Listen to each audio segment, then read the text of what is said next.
If you are searching for more peace and happiness, you are in the right place. My guest today is Chess Edwards. Chess, you are an inner journey guide, showing people a path within and helping them discover inner peace and their true nature beyond the thinking mind. Just welcome back to the show, and I'm saying welcome back to the show because we had a conversation back in the early days of personal development mastery in 2020. So it's, believe it or not, it's been 6 years. It's a real pleasure to welcome you back to the show. Thank you, Augie. It's a pleasure to be here. I was thrilled to get the invitation, and because our conversation was one of the more nourishing and enjoyable conversations I had. So good to be back. Likewise, and I think also the audience appreciated the episode and where we talked about your story, your transition, meditation. We covered lots of things at that time, mainly focusing on meditation. Today, I want to really go deeper with you, and we will leave all these things aside. For anyone interested, they can tune in. I will put the episode in the notes, the previous one.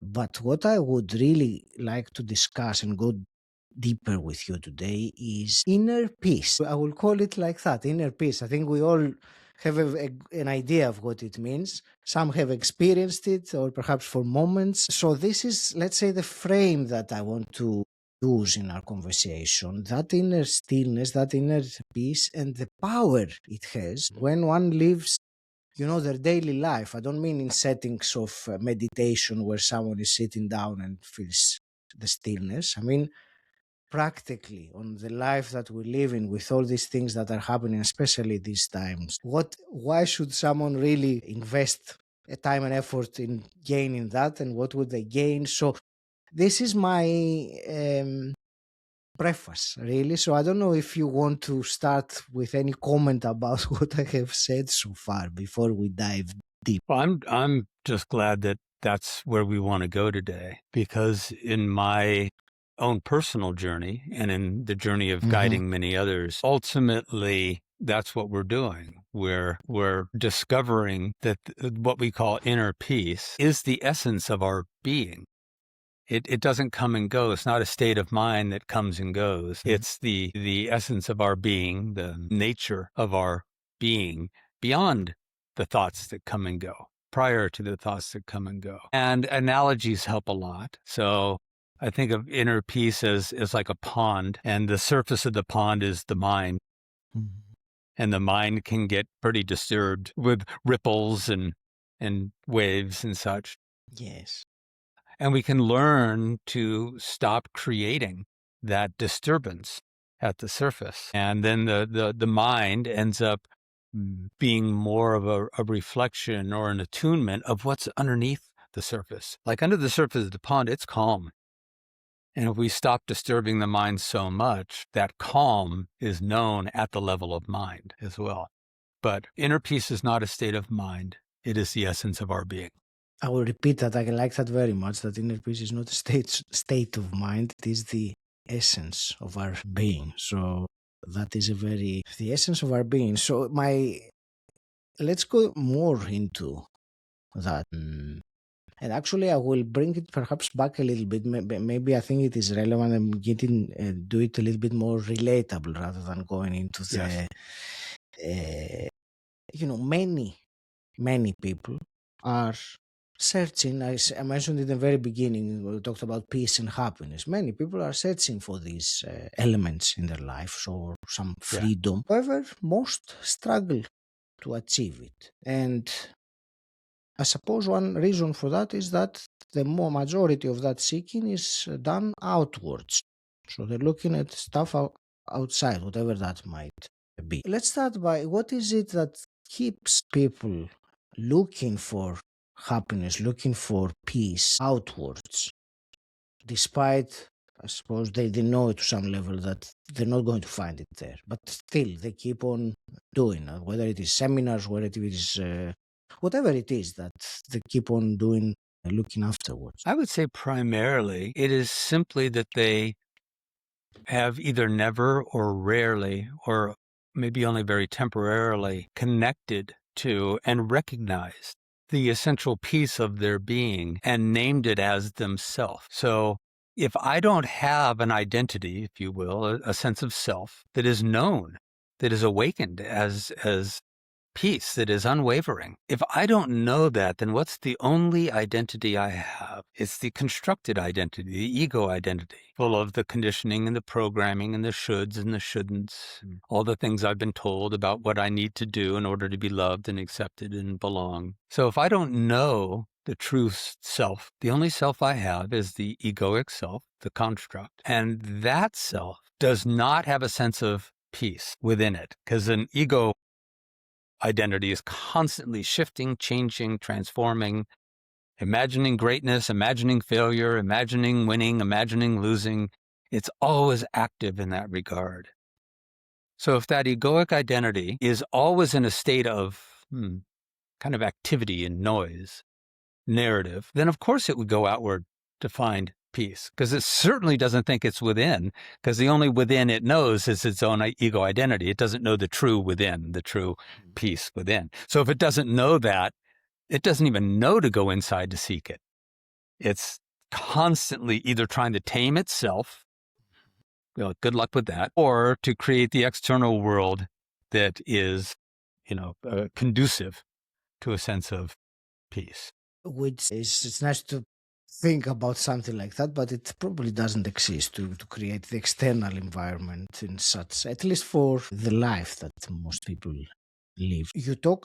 What you just talked about, you mentioned about taking that path. Yes. Knowing thyself is a phrase that comes to my mind. My question is, and also you described it as the pond with the waves and the stillness that is outside. So, and I will say hypothetically here, someone who has understood intellectually, at least to some level, that yes, I am operating through my false egoic identity that you were saying, and I realize that there is a truth or another sense of self, the unwavering sense of self, you said. Is that, well, one practices meditation. I suppose that would be the main way of going there, or please stop me if I'm assuming too much there. But I expect that if I asked, so just how does one go there? Would the answer be meditation? Would it be some different answer? Let's describe what meditation can be. Okay. Because yes, meditation and other modalities. I describe meditation as an intentional interruption of the habits of mind, an intentional interruption of the habitual thinking of mind. So really anything that really interrupts the narrative, the egoic narrative that's ongoing, that's become so habitual. It could be a psychedelic experience. It could be ecstatic dance, breath work, chanting, the Sufis, the Sufi dancing, anything that drops us out of the noise of mind. Most likely you're going to encounter what the mind has been veiling, what the mind has been covering up with all of its noise and activity. The essential being, the peace, it doesn't come and go. This is what's fascinating. It doesn't come and go. It's always there. I don't create it when I meditate or do breath work or maybe have a psychedelic experience. I don't create this inner peace, this inner vastness. I discover it again and again and again. And here's a key that I think the audience may really benefit from. Let's take a simple meditation. And let's say you find a sense of, there's a peace. I recommend naming it as I, as self. Otherwise, we think it's a state of peace that I just created. And then I'm going to go back into my life and I'm going to forget it and it's going to go away. But if you name it when you find it in, let's say, a meditation, and say, there I am, then you know that I am. There I am. I don't come and go. I am always there. So rather than naming it as a temporary peaceful state that I accomplished in meditation, it was during the meditation I was directly connected to who I really am. I find that very useful, especially you reinforce what you said earlier, that it's not a state of mind. So let's not look at it like that, rather than looking at it as there I am. I am. Yeah, there I am. Yeah. And here's a fun way to play with it. Mm-hmm. Augie and anyone listening, bring your attention to your left foot. Have you got it? Are you aware of your left foot right now? Did you just grow a left foot? It's always been there. It's always there. It is simply, now you brought your attention back to it. There it is. There it is. So in meditation, we drop into the peace and we say, there I am. There I am. That's great. So since we're talking about that, let me ask you something that I think many meditators come across, and they are not sure, perhaps they are approaching it from the wrong point of view.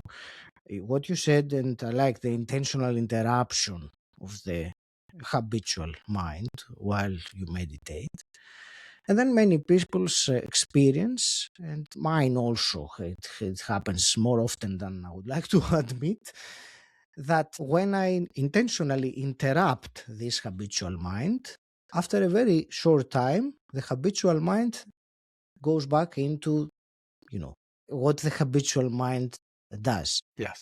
And then, of course, after a while, I will interrupt it again, and so on and so on. So I think that many people, if they have a session of meditation and it is like that, they feel like it's not working for them, because I can't, I can't keep it get quiet. into that state and prolong it and remain in that.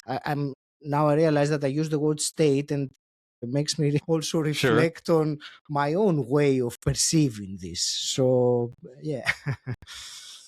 Yeah. So meditation without study is it's somewhat useful, but it's like only 5% useful. Why do we meditate? One might say, well, to return to a quote state of peace. What if I meditate, or I do a psychedelic journey, or I do breath work, or I chant, or whatever the modality is? I do that to reconnect with who I am. That's a very different motivation and intention. Now, if there's no study, well, what does that mean? Connect to who I am? What does that mean? But if you have a study of looking at what is ego, how is that constructed? What is soul? What are the dynamics of soul? What is consciousness itself? What is this, consciousness, awareness, God, love? They're all synonymous. But if you don't study that, then you're in meditation and you're really just kind of trying to follow a teaching of how to meditate, how to quiet the mind, how to be in the body. But you don't recognize it as, I'm doing this in order to recognize myself. And what does that mean? So that requires study. In that study, we end up recognizing that behind all thought, there is something called awareness, and the awareness never changes. So thoughts arise and pass, yes? Behind those thoughts, there is an awareness that even though the two thoughts that came and went are different, the awareness of them is the same. One way to think about this is, did you have breakfast this morning? That was a certain type of experience. Now you're here talking to me. This is a different type of experience. The experiences are different. Is the awareness of them different? The awareness within which all experiences arise and pass, come and go, are born and die. Does the awareness change? Awareness doesn't change. It is the stillness. It is the peace. That is what we are. We are the awareness of this entire human experience. And awakening to the awareness, or as the awareness, is part of the journey. So, to your question of the difficulty people have, okay, I'm quieting, there's the body, the mind seems quiet, and then the mind goes, a quiet moment, what a great opportunity to think about stuff. Yes. That's what it does, right? Oh, we're being quiet. I should probably take this opportunity to work on my business, or to think about this, or to think about that.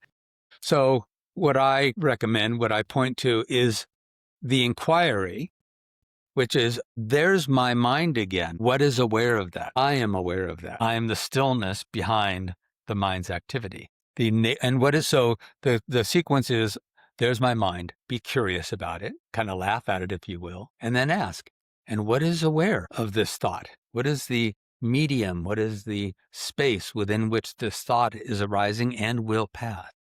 It's called awareness or consciousness. And then the really important inquiry is, and what is the nature of that awareness? Is it disturbed by that thought?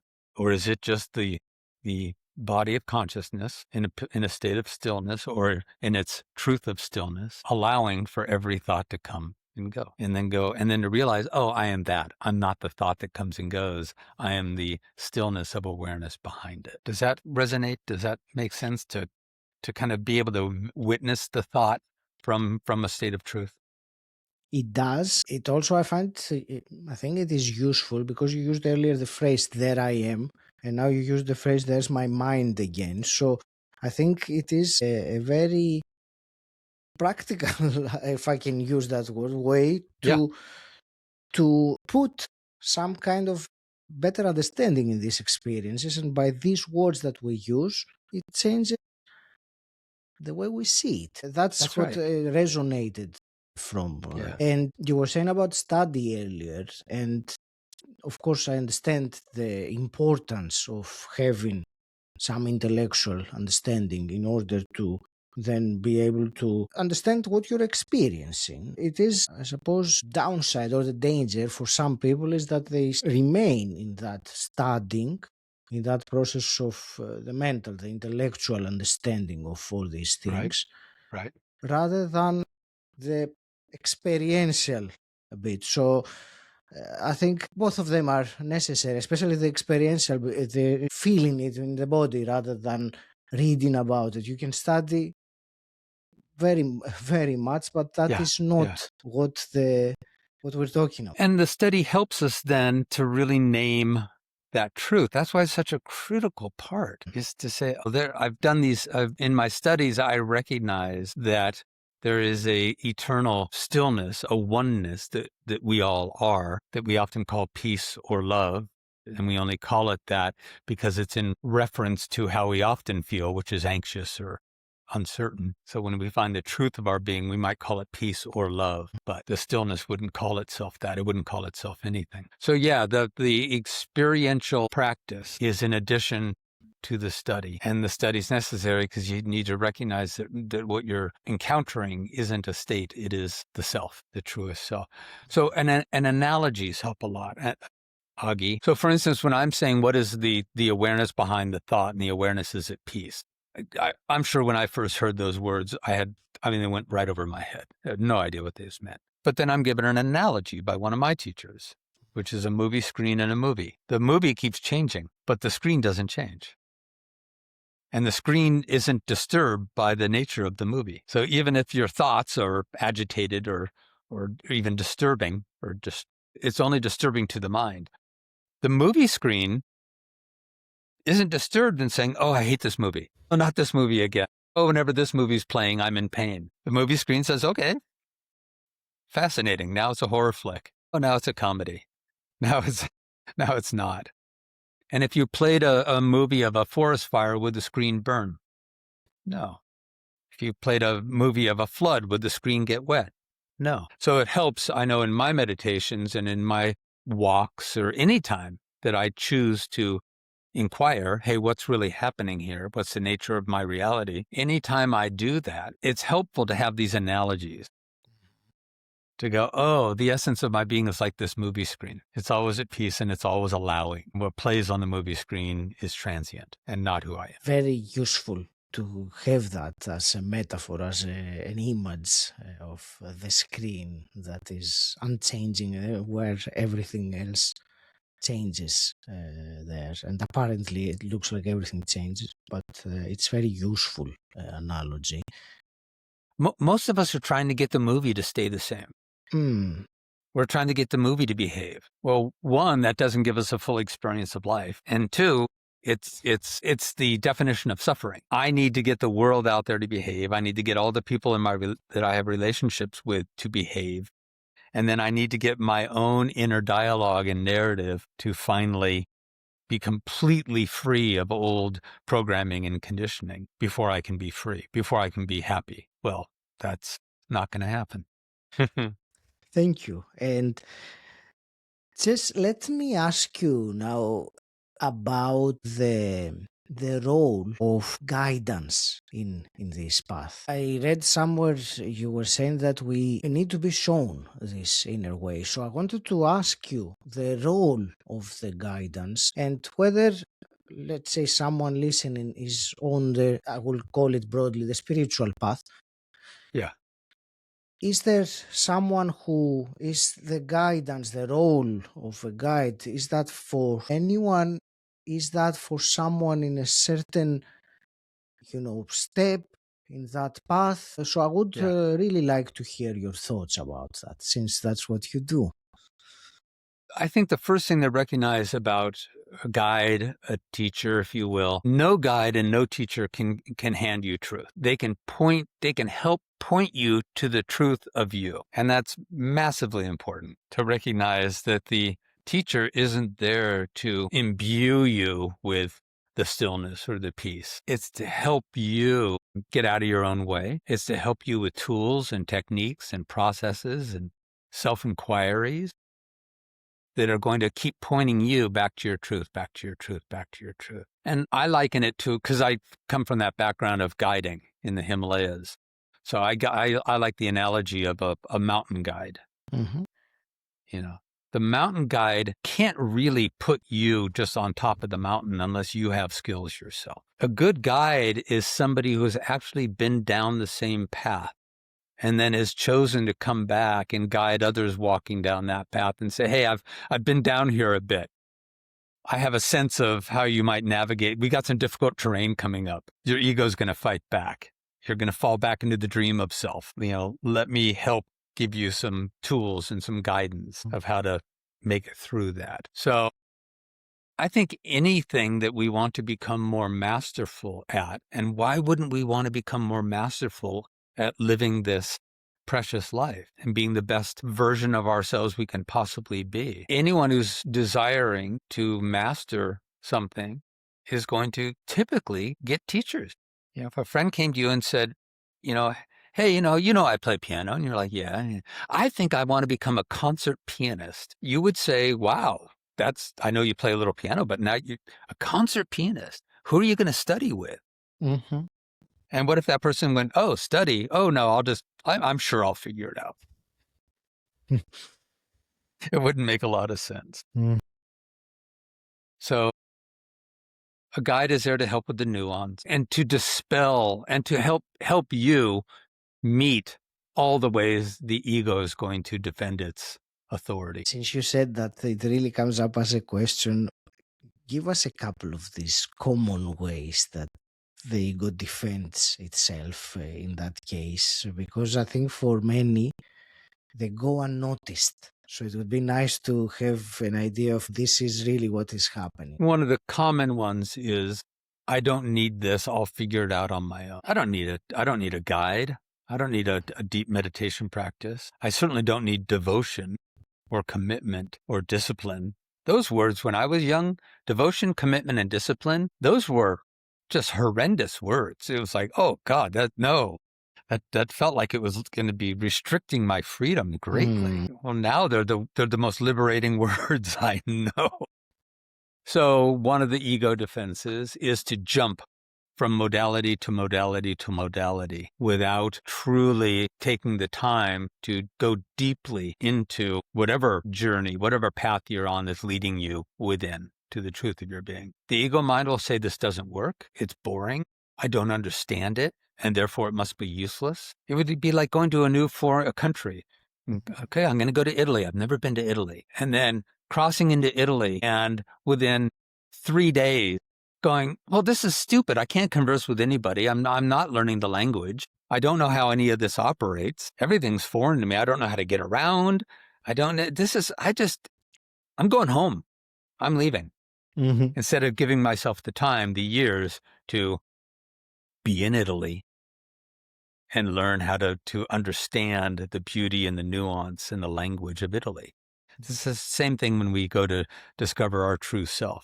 The ego mind goes, I'm uncomfortable. I don't understand a lot of this. And if I don't understand it, it must not be of value. And so I'm going to stop and maybe it's this book. Maybe I'll need to go to read that book. And then you read that book. And then after a week or two, you're going, I don't know. I kind of still feel a lot like I used to. Okay, I'll go do this retreat and get to do another thing. So I know the turning point for me came, Augie, when after doing that myself for a long time, I finally got to the place of going, wait a minute. My mind keeps saying, go back to the old ways, but I know that those don't work. I know that now through studies and meditation, there is a true self. I'm going to stick with this. I'm going to devote myself to knowing who I really am. That's it. I'm going to devote myself to knowing who I really am. And that devotion kept me from leaping around to all these different modalities. So that's one of the ways the ego argues. The other way the ego argues is it just runs its old pains and worries and fears. And here's a key, Augie. When we really start to come to rest, not just in the stillness, but as the stillness, we recognize ourselves as the stillness, we will typically be beset with some of our deepest fears. Like they will rise up. I don't know if you had this in the Vipassana meditation, but those fears will rise up stronger than ever. And it's confusing because you think, wait a minute, I feel like I really am rested in some real grace here.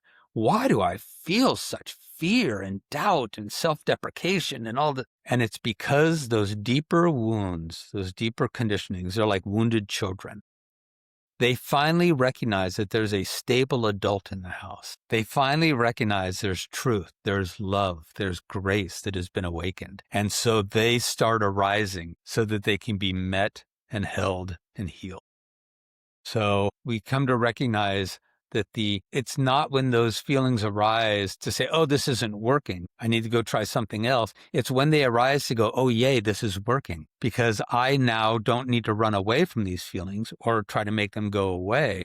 I can recognize I am the stillness of awareness beyond them, and I can stay steady and open my arms and welcome them to be loved. Thank you for this answer. I think both the angles that you covered on how the ego behaves. For me personally, when you were talking about the jumping from modality to modality as a way that it made me realize, especially because just came out of 10-day Vipassana retreat, which was actually my second one. I had done the first one a few years ago. When you were saying about that, it made me realize that I would like to stick with it, because this second time, I got deeper into the technique, and I know the potential that this way has as a path for me to follow. Unlike what happened the first time that it waned and then I started doing other stuff, as you said, the other modalities. Now I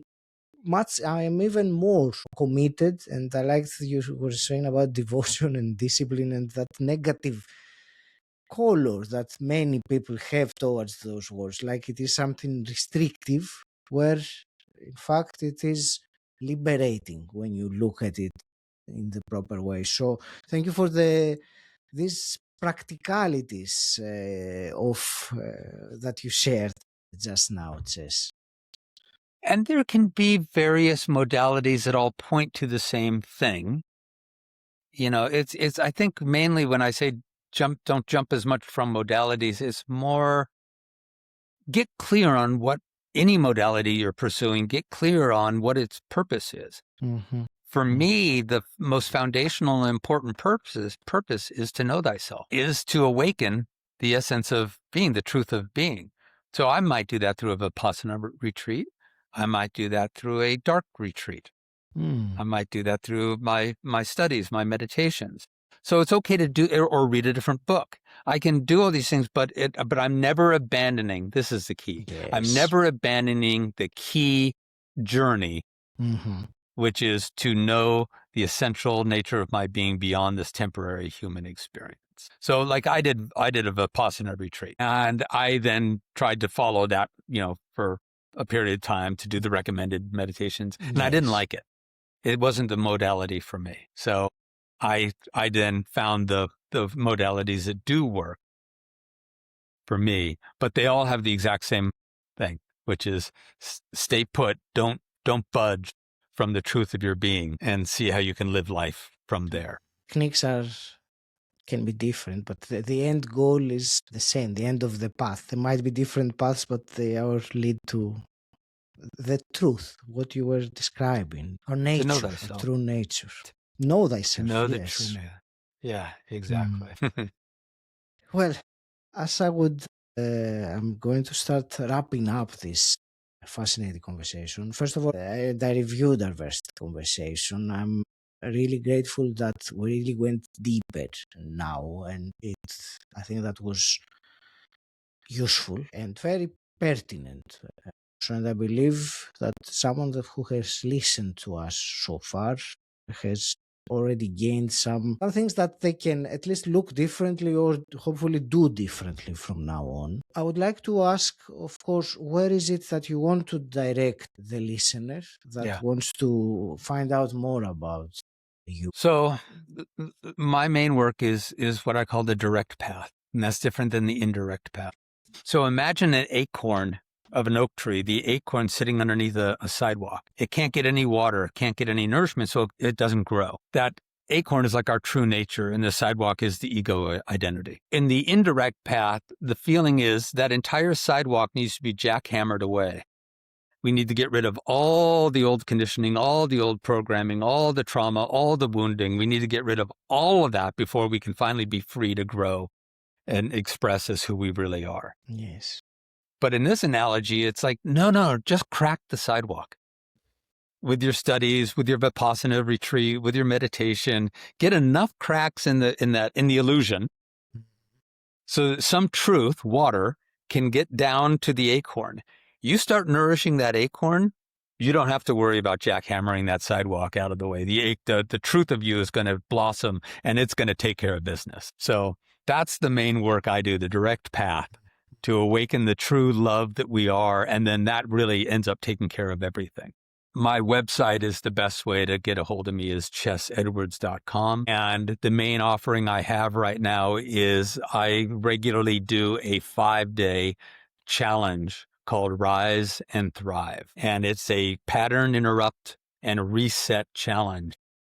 For 5 days, it's an hour a day for 5 days, unless you're in the all-in group. And then you get an extra hour of group coaching with me each day. So it's 2 hours a day for 5 days. So that's the main way for people to get introduced to this work, to spend a little bit of time, immersion, understanding it, seeing how it can be of value to them. And then we go on from there. Thank you. And this analogy with the pavement, how you said it, it is also very, very visual. It is very useful to have. Just again, I want to thank you very much for this fascinating conversation. Wishing you the very best from my heart, continuing to help others on their path and guide them in this journey. I will really, nothing else from me. I will leave it to you for any parting words you want to share with someone watching us or has listened to us all this time. It's just the invitation to really return to the essential truth, because that is our foundation. I is at the center of everything. Everything that we experience is the center of it. Is I. I think this, I want that, I don't want that, I'm afraid of this, I'm not afraid of that, I'm creating this, I'm creating that. I. So if we're operating from a false I that was taught to us by parents and media and culture and society and school and consumer culture and all of that, there's no way we're going to really build an authentic, stable life on top of a I that is nothing but conditioning, and it's bad conditioning. So that's the invitation, is to follow the thread, the inner way, to get guidance and to have patience. This is key. This is the main thing I would leave with, is this journey of knowing self requires love and devotion and patience, because it doesn't happen overnight. It rarely does. The true abidance, so that the true you is awake and stays awake in the background of a fully lived life, that takes some time. And I don't know a better path to be on, because it's the path that saved me and helped me find a genuine inner peace and recognize that as the truest nature of myself.